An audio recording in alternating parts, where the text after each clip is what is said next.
1969, the New York Jets shocked the world. As massive underdogs in the biggest game of the year, Super Bowl III, Jets quarterback Joe Namath guaranteed a victory, and over 40 million people witnessed that prediction turn to reality. It catapulted Broadway Joe Namath into superstardom, and the Jets were seen as likely Super Bowl contenders for the foreseeable future. But shockingly, that's pretty much where the good times ended. Holding his leg on the ground is Vinny Testaverde. I'll do whatever it takes to win for him. Brett Favre, a member of the New York Jets. On first down, take left, go right, get picked. Oh, right away, Jim. Right away. You're going to bust the play here, and then Sanchez gets hit. The ball is loose. Breaking news, Geno Smith is out 6 to 10 weeks with a broken jaw. And if Holly said something, if Geno said something back, and he cold cocked him. Seeing ghosts. Second sack on him, and that's knocked down. We're talking about the frustration of the Jets fans. It's been 11 years since they saw any postseason action. Protection breaks down and time runs out. Down goes Rodgers and the sack for Leonard Floyd. And now Rodgers sits down. The Jets have never reached another Super Bowl and have had what many would call a tragic history of quarterbacks. What's going on, everybody? Last year I did a video on the Chicago Bears and their history of tragic quarterbacks. Like the Bears, the Jets have had one Super Bowl and a whole lot of heartbreak besides it. So in today's video, we're going to take a look at the history of Jets quarterbacks and see exactly what's gone wrong. But before we dive into that, this video is brought to you by Home Chef. Home Chef offers a weekly meal service subscription called Tempo that serves fast, feel-good, single-serving meals. Their chef-designed, ready-to-eat meals cook in just 2 minutes. All their meals are made with real ingredients, are nutrient-rich, and are dietitian approved. What's awesome about Tempo is it has 24 plus options on the rotating menu each week. The best part, honestly, is that they really do taste great. And the fact that they are done in just 2 minutes means that you could get one of these out of the fridge, microwave it, and be back on the couch all before the commercial break ends. Save yourself the stress during game day and try Tempo from Home Chef by clicking the link in the description or scanning the QR code on screen. Use code KTO60 to get 60% off your first Tempo box. So first things first, let's give the Jets their flowers. This team really helped change the landscape of the NFL. This was right before the merger, and it really helped solidify the credibility of the AFL, and a year later the merger happened. Broadway Joe Namath had become a superstar, and for the following years, he was pretty much the most popular player in the NFL. Obviously, the Super Bowl took his fame to the next level. And if you want to know how much time has passed since the Jets have been in a Super Bowl, this was the copy of Sports Illustrated back after they had won the Super Bowl. And on page 4, I believe, you can see what computer football looked like at the time. Man, this thing was so realistic. As it says, it plays like the real game. Excitement, suspense, action. It's apparently more enjoyment than you could have ever dreamed for a home football game. A kickoff, a return, and it's 1st and 10 on the 45. Now what? A quick opener, an end around, the bomb? With computer football, you call the plays. You make the decisions. Here's your chance to prove you're the master strategist you've always claimed. Anyways, to get back to the Jets, as fast as they had soared, they came crashing back to earth. The rest of Namath's career post-1969 was brutal. In fact, they became one of the worst teams in the NFL. Namath had his moments following the legendary Super Bowl, but injuries hampered him. The team went 23-38 with him under center after 1969. Following the 76 season, the Jets hadn't been good in 8 years, so they decided to make a pivot away from Namath. It was a tough yet necessary move to make, and Namath would play in just 4 games for the Rams in 1977 before retiring. They replaced him with another quarterback from Alabama, first-round pick Richard Todd. These quarterbacks were about the same height and weight, but that's pretty much where the similarities end. Broadway Joe Namath had become a larger-than-life persona, and the Jets were sick of it. As this SI article puts it, quote, "Ever since Namath limped off into the LA sunset in 1978 for an ill-fated last fling before retiring, the Jets have vowed to bury the star system." Richard Todd was much more reserved and low-key, which honestly led him to living in Namath's shadow during his career with the Jets. He struggled dealing with the scrutiny of being a New York quarterback. In his first 5 seasons, he threw more interceptions than touchdowns, and was booed by fans and criticized by the press. He's also known for an incident in which he shoved reporter Steve Serby into a locker after Serby supported backup quarterback Matt Robinson as starter instead of him. Then there was a moment. In 1981, the Jets finished 10-5-1 off the back of their dominant defense, which was nicknamed the New York Sack Exchange, as well as Todd improving dramatically. After an 11-year playoff drought, the Jets had finally returned to the playoffs. Even though they lost to the Bills in the first round, this was promising for their future. The team had some positive momentum, which continued into 1982. During the NFL strike season, Todd once again showed improvement, posting a higher quarterback rating than in 1981. And once again, the Jets made the postseason. This time around, they found their playoff stride. They beat Cincinnati in the wild card, then narrowly escaped the ruthless Raiders in the infamous Lyle Alzado helmet throwing game. All of a sudden, the Jets had found themselves in the AFC Championship game. On that fateful day, the brutal, rainy, and muddy conditions made it nearly impossible to throw the ball effectively.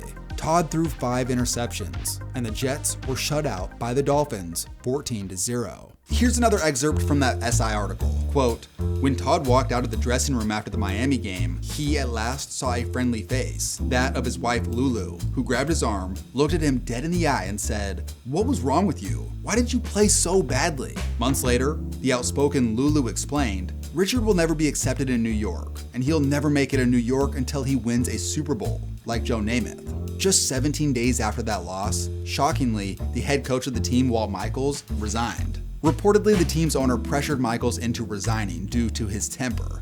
And if you needed proof that he had a bad temper, later that day he got into a shoving match with the bus driver at the airport. To replace him, the team decided to promote their offensive coordinator, Joe Walton.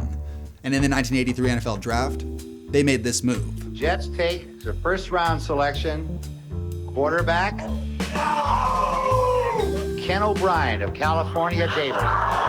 When Ken O'Brien out of UC Davis was selected, it was a shocker. Everyone fully expected the Jets to draft Pittsburgh quarterback Dan Marino. Everybody said if Marino was going to be around at that time, they'd take Marino. Obviously, the Jets know something that, the people up here don't. Don Shula, the Dolphins head coach who ended up drafting Marino, famously asked, "Who's he?" in regards to the Jets drafting O'Brien. Clearly, he was brought in to replace Richard Todd. But at the time, Todd sort of brushed it off and said something along the lines of, "Well, he ain't John Elway, so I'm not worried." Well, Todd's performance took a nosedive in 1983, and the team felt it was time to move on. His final game as a Jet was horrible. He threw 2 pick sixes and got an unsportsmanlike penalty for throwing the ball at a player. 1984 started off on a surprising note. Backup quarterback Pat Ryan actually did really well, and they started out 6-2. But after a brutal 3-game stretch, the team decided to replace him and bring in the young quarterback, Ken O'Brien. Still in the playoff hunt, O'Brien struggled, losing 4 of his 5 starts.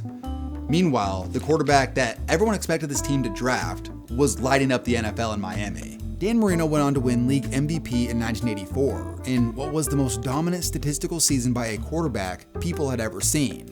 Honestly, it might still be the most impressive season ever by a quarterback considering the era. And for the Jets, Marino's success had cast a shadow over Ken O'Brien. But O'Brien was no slouch. He figured things out by 1985, helping lead the Jets back to the playoffs and ended up leading the league in quarterback rating. But still, Marino was better.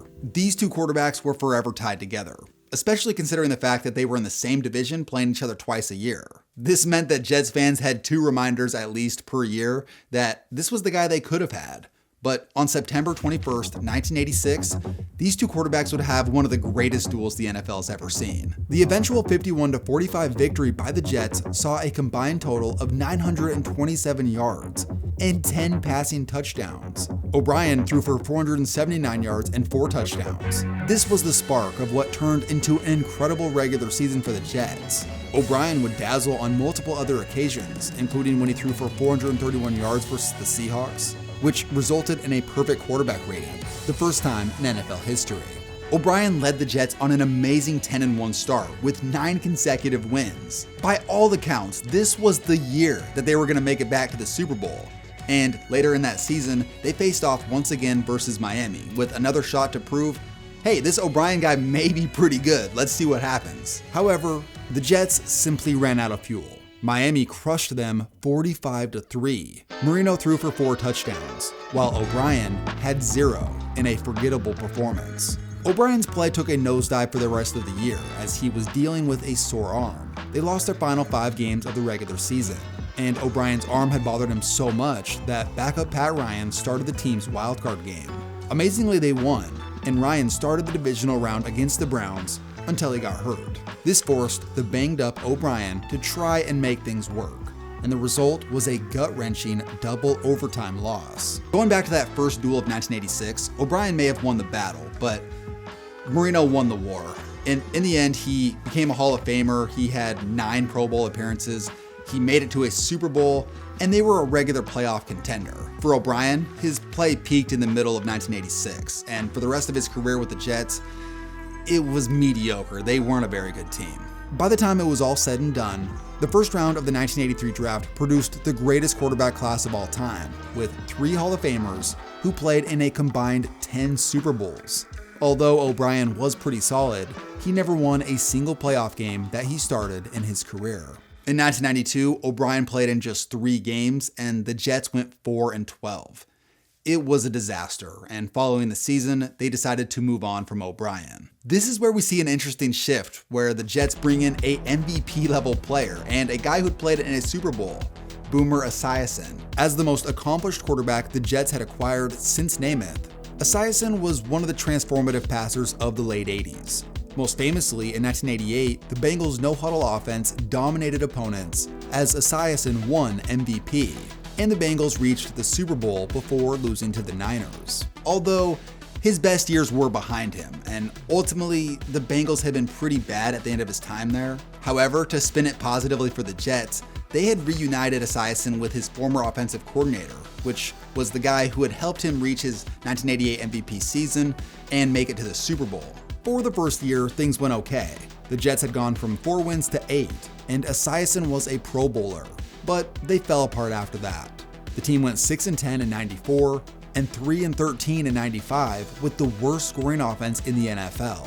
The nail in the coffin for this era was when Bruce Smith lit up Esiason so brutally on a dead play that it left Esiason with a severe concussion, and he was released after that season. In an effort to help improve the offense, in 1996, the Jets drafted Keyshawn Johnson #1 overall in the draft.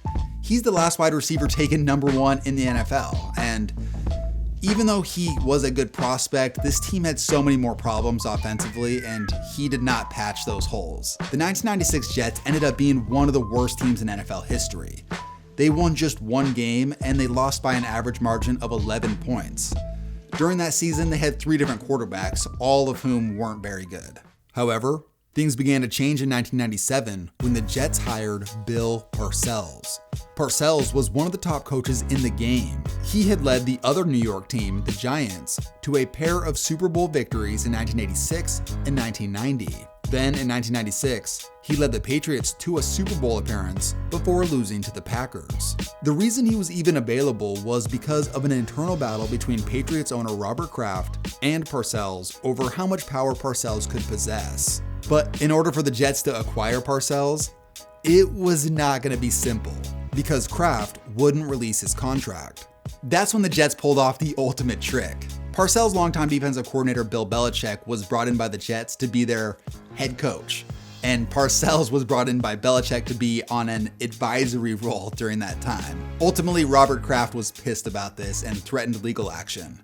Long story short, they ended up making a trade happen where the Jets sent a couple of picks over, and Parcells did end up becoming the head coach of the Jets, and Bill Belichick was the team's defensive coordinator. This proved to be well worth it for the Jets. They immediately saw a huge improvement, going 9-7 in 1997 with journeyman Neil O'Donnell under center.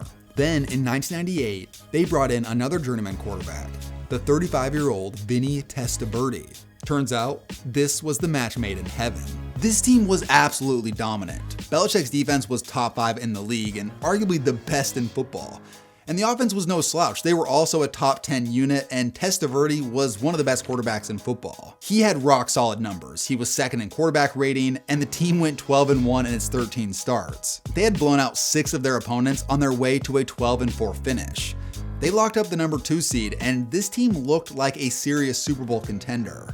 In the divisional round, they handled business versus the Jags, which meant that the Jets were back in the AFC title game for the first time in 16 years. They faced off against the heavily favored Broncos in Denver.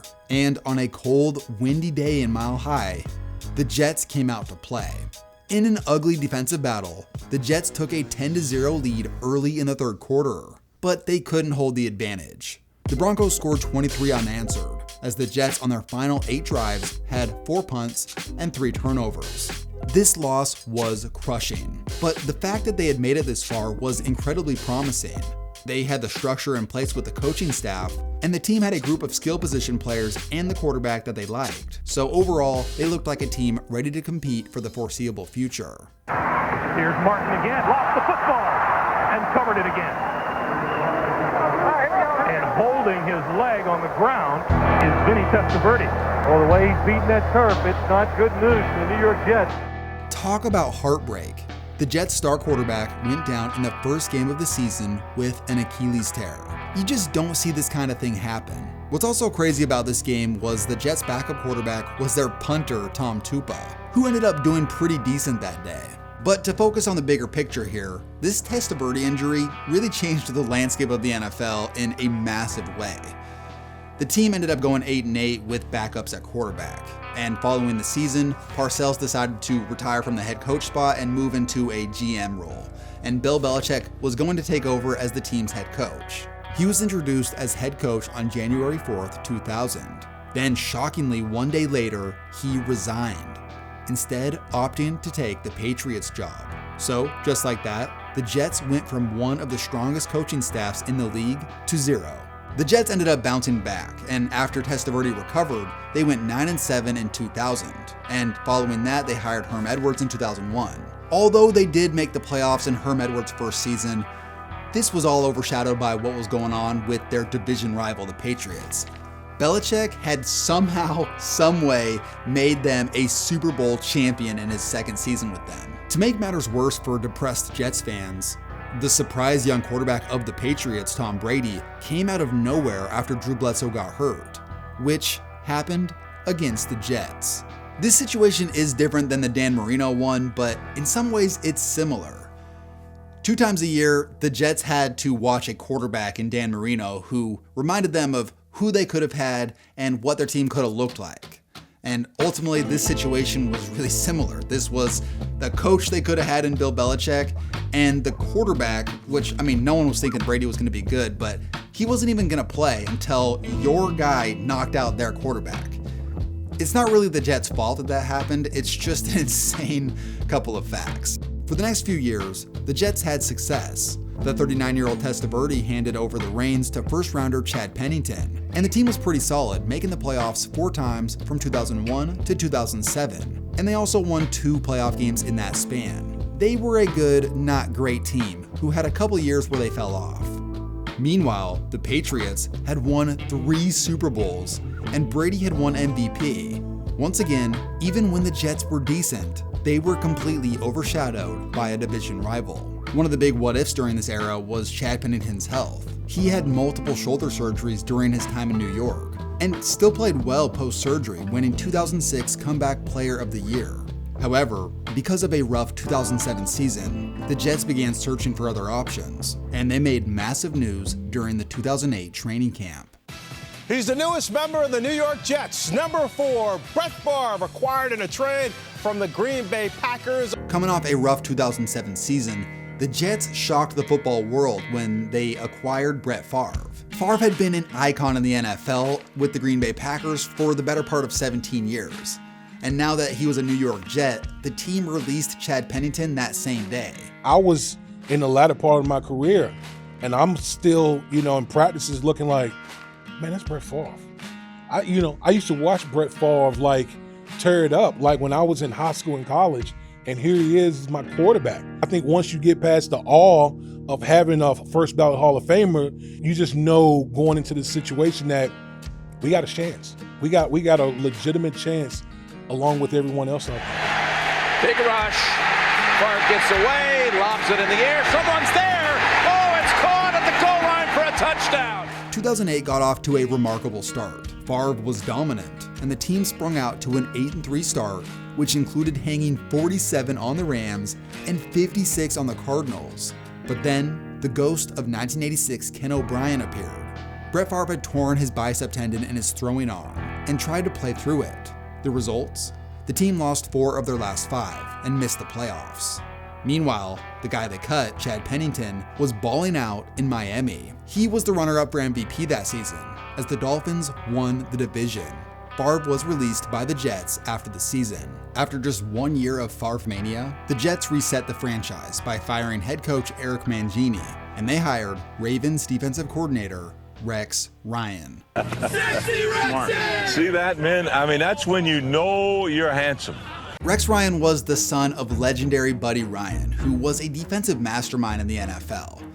And with the first pick of the 2009 draft, the Jets decided to address the quarterback position, and they selected Mark Sanchez. Sanchez had come out of a long line of 2000s USC quarterbacks that got drafted. He was praised for not only having elite physical tools, but also for being a very cerebral player. There were analysts who felt that Sanchez was the best quarterback in the class, even over number 1 pick Matt Stafford.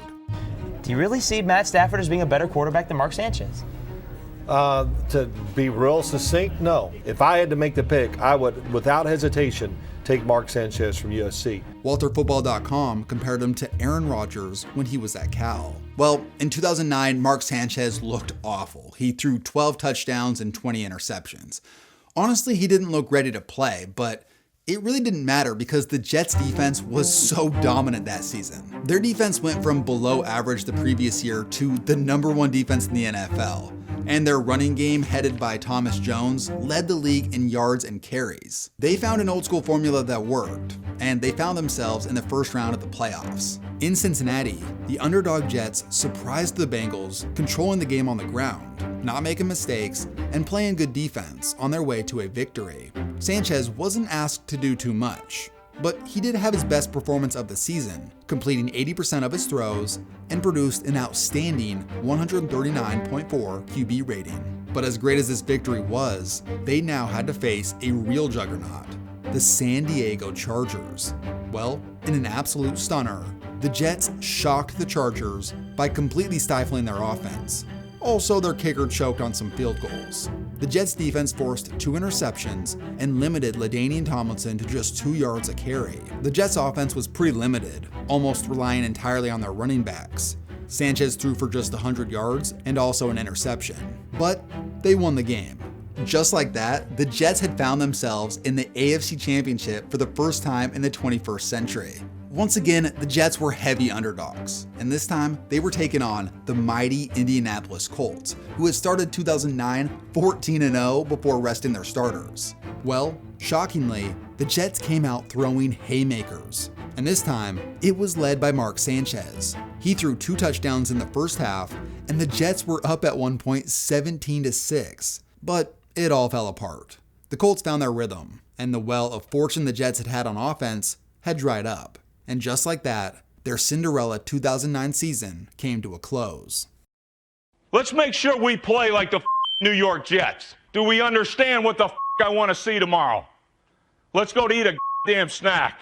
2010 saw an improved version of what we saw in 2009. Mark Sanchez did take a step in the right direction that season, although he was in the bottom half of the league statistically. But to be fair, he wasn't turning the ball over, so that's just pretty much what the Jets needed him to do at the time. They won 11 games, enough to make their second straight playoff appearance, but not enough to play a single home game. To start the wildcard round, the Jets found themselves where they had tragically lost the previous season, playing the Colts in Indianapolis. Early on, the Colts looked like they were going to cruise to an easy victory, but the Jets scratched and clawed their way to give themselves a chance. The Colts took a 2-point lead with 53 seconds to go.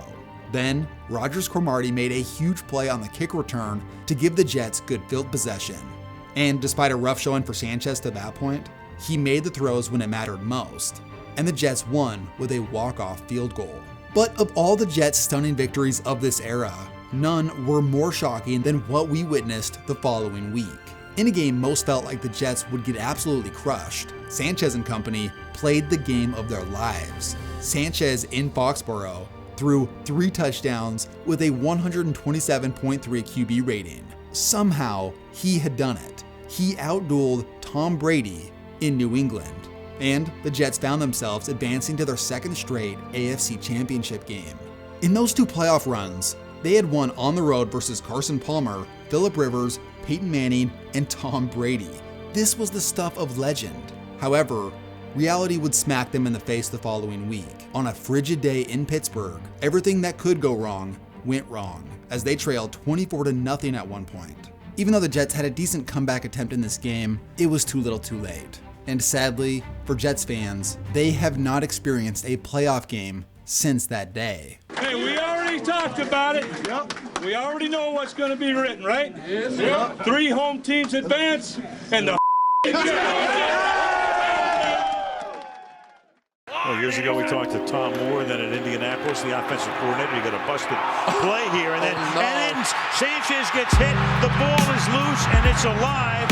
I have never seen this before in my life. This play has been immortalized. The Jets had missed the playoffs in 2011 and were on their last legs in 2012 when Mark Sanchez infamously ran into his own lineman and fumbled the ball. In my lifetime, no lowlight has ever been shown more or overshadowed a player's career quite like this. There's Dan Orlovsky's running out of the end zone and Cam Newton not diving on the fumble in the Super Bowl, but the butt fumble is in a league of its own for the pure hilarity of it. And of course it came against the Patriots of all teams. After this moment, Sanchez only started 4 more games in New York, and in those games, he threw 1 touchdown and 8 interceptions, as the team finished 6-10. Mark Sanchez never developed into the quarterback the team had hoped, and by 2013, he had lost all favor with the organization and fan base. The Jets found his replacement in the second round of the 2013 draft by selecting Geno Smith. And after Sanchez injured his shoulder in the preseason, he was placed on IR and would never play for the Jets again, which meant that this was Geno Smith's team. The Jets fought to an 8-8 record in 2013 with a rookie Geno Smith. The formula was the same as their 2009 squad, just worse. And then it was a disaster in 2014. This officially was the end of the Rex Ryan years, and they replaced him with Todd Bowles. Entering 2015, the Jets were hoping that Geno Smith, who had been a bust to that point, could turn things around. That's when this happened. In Jets training camp, Geno Smith is out 6 to 10 weeks with a broken jaw. Just another wacky story involving the Jets. It just never ends, but their quarterback was sucker punched by a backup linebacker that is now no longer on the team. So Geno's career with the Jets was pretty much summed up by this moment. In his absence, the team was expected to be one of the worst in the league. Yet they got off to a surprising 2-0 start with journeyman quarterback Ryan Fitzpatrick. We're just out there playing. My helmet came down on me.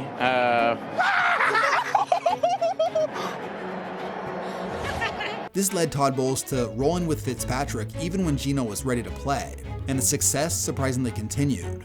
Late in the season, Fitzpatrick outdueled Tom Brady. It was the stuff of legend. The game was pretty infamous because the Patriots decided to kick in overtime, which was a surprising decision, and it ultimately came back to bite them because the Jets went on and scored and moved on to 10-5. Fitzpatrick finished with almost 300 yards and 3 touchdowns. The performance had been indicative of how his entire season had gone. It was really a surprise that no one expected. Fitzpatrick's season was so impressive that it ranked him second all-time in single-season passing yards in Jets history, and first all-time in touchdowns thrown, becoming the first Jets quarterback to throw for over 30 touchdowns. With 1 game left in the regular season, the Jets needed to win to find their way back into the playoffs. But once again, disaster struck. Fitzpatrick threw 3 interceptions, and the Jets lost to none other than Rex Ryan and the Buffalo Bills. Despite the disappointing end of the season, this team really felt like they had found something, so in 2016 they ran it back with Fitzpatrick. But the FitzMagic, if you will, was gone. The team went from 11th to 30th in scoring, and Fitzpatrick threw more interceptions than touchdowns as the team finished 5-11. Just like that, for 2 years, the Fitzpatrick era went up and down and it was over. During that season, Geno got back into the action after Fitzpatrick was benched, but he tore his ACL in his first start. The team didn't re-sign him after the season, and it was back to the drawing board once again.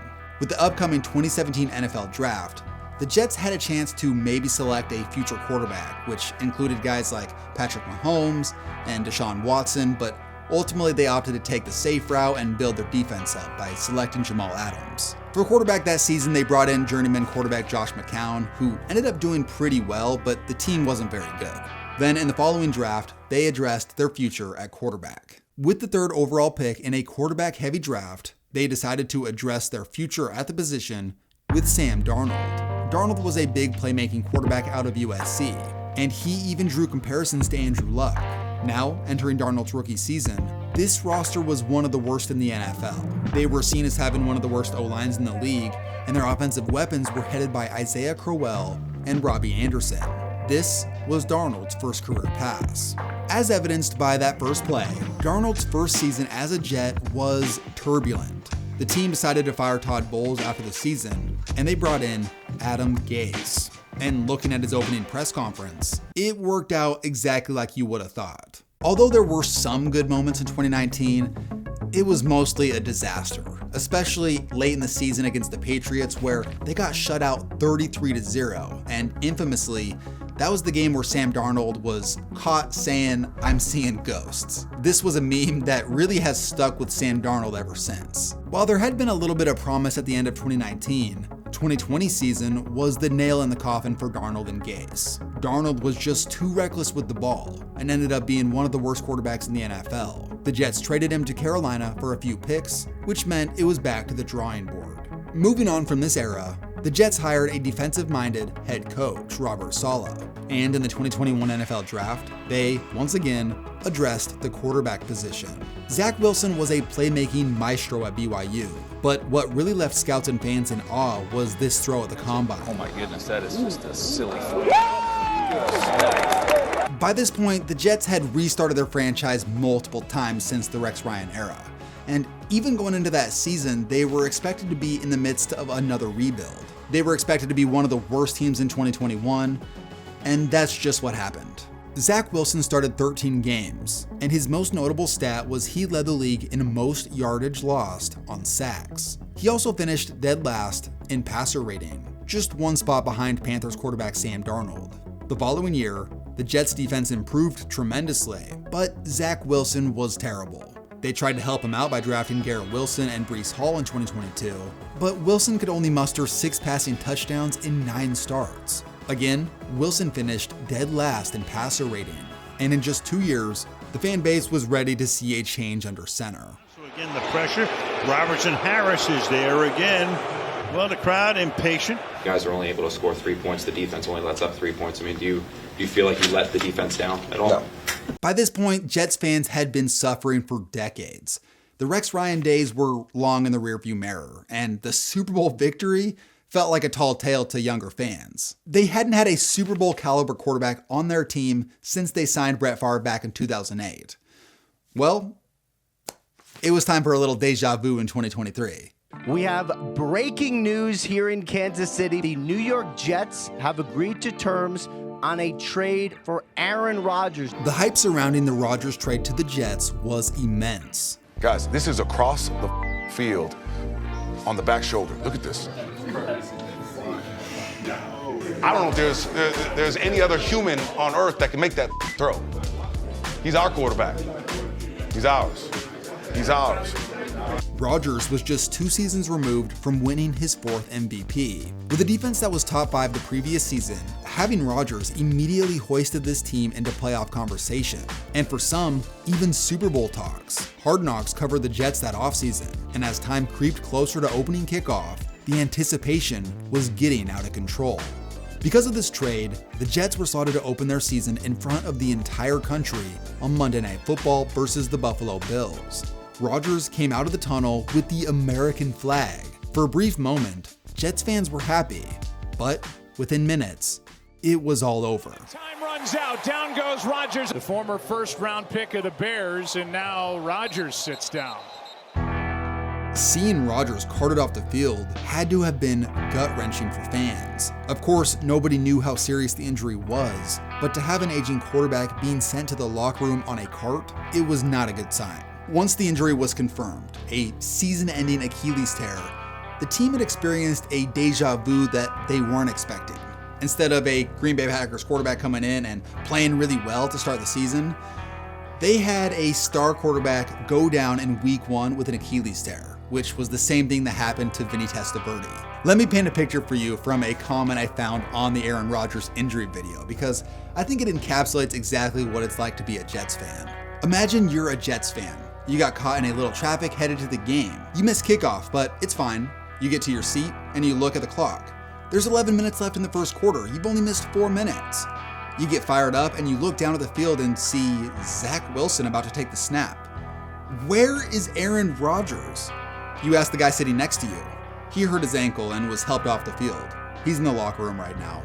It slowly begins to settle in. You were 5 minutes late to the game and you'll never see Aaron Rodgers in a Jets uniform. Well, the end of that didn't end up being true. After suffering through another year of Zach Wilson, Rodgers recovered and was ready to play the following year. And shockingly, it went worse than the previous 2 seasons.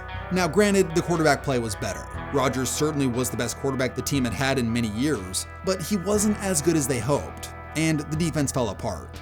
They even made a desperate trade mid-season for Davante Adams, which didn't result in more wins. Robert Saleh was fired after just 5 games, and after 2 years of Aaron Rodgers, the team decided to move on. So, both times that they had Packers legends, things did not go as the team hoped. Ultimately, the Jets are a prime example of a team who, it doesn't really seem to matter who they put under center, something's gonna go wrong. And unfortunately, as a Browns fan, I know exactly what that feels like. And it goes beyond just seeing quarterbacks fail on your team. It also includes watching them leave and often do better elsewhere. The most recent example of this is Sam Darnold. The dude was a certified bust who was seeing ghosts in New York. Then, just a few years later, he became a Pro Bowler in Minnesota, throwing for more yards and touchdowns in a season than any Jets quarterback ever. 3rd and long for Darnold, taking a shot for Jameson.